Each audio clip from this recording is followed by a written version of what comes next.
Hello, I'm Joel Meeker, and you're listening to Verse by Verse. Last year, my wife and I visited the site of ancient Carthage in Tunis, the capital of what is now Tunisia in North Africa. Carthage was the arch-rival of Rome during the Punic Wars of the 200s and 100s BC. This visit was fascinating, but there was a very sad moment as well. One of the ancient sites through which we walked was labeled the Tophet, a term taken from the Bible. Tophet was a place where children were sacrificed and burned in order to ask the intervention of the god Baal. The practice started in Phoenicia and what is now Lebanon, just to the north of Israel, but it spread to Phoenician colonies as well, like Carthage. We walked through the Tophet of Carthage. There we saw hundreds of tiny stone coffins containing the remains of small children who had been murdered and burned as offerings to Baal. There still stands the remains of the furnace in which their little bodies were burned. It was horrible to contemplate. Surprisingly, the ancient Israelites were tempted by this satanic practice, the practice of their neighbors to the north. The Bible includes references to Israelites burning their children in honor of Baal. It's one in a list of practices that God told his people he hated. Today our passage is Deuteronomy chapter 18, verses 10 to 12. These verses say, "There shall not be found among you anyone who makes his son or daughter pass through the fire." That's what happened in Carthage.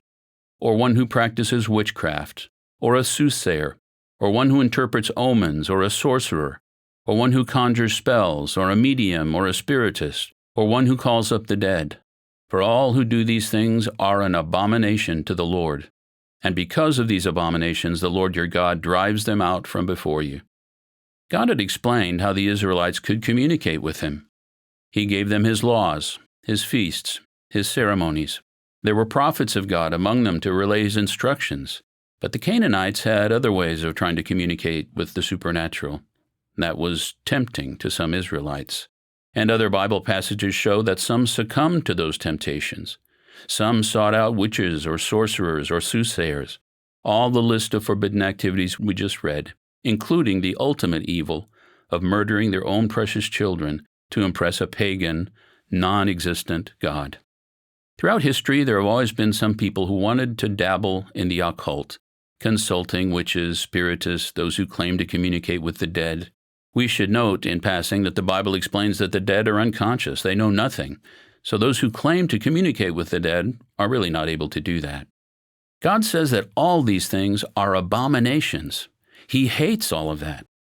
Of course, there is a spirit world, and some of those spirits are deadly evil. It's foolish, dangerous, and destructive to try to contact them. We should not be tempted by the enticements of the occult. The results of that are tragic. As Jesus himself said in Matthew chapter 4, verse 10, "You shall worship the Lord your God, and him only shall you serve." Verse by Verse is a companion podcast to the Daily Bible Verse blog, which you can find on the Life, Hope, and Truth Learning Center. Check out the show notes for more.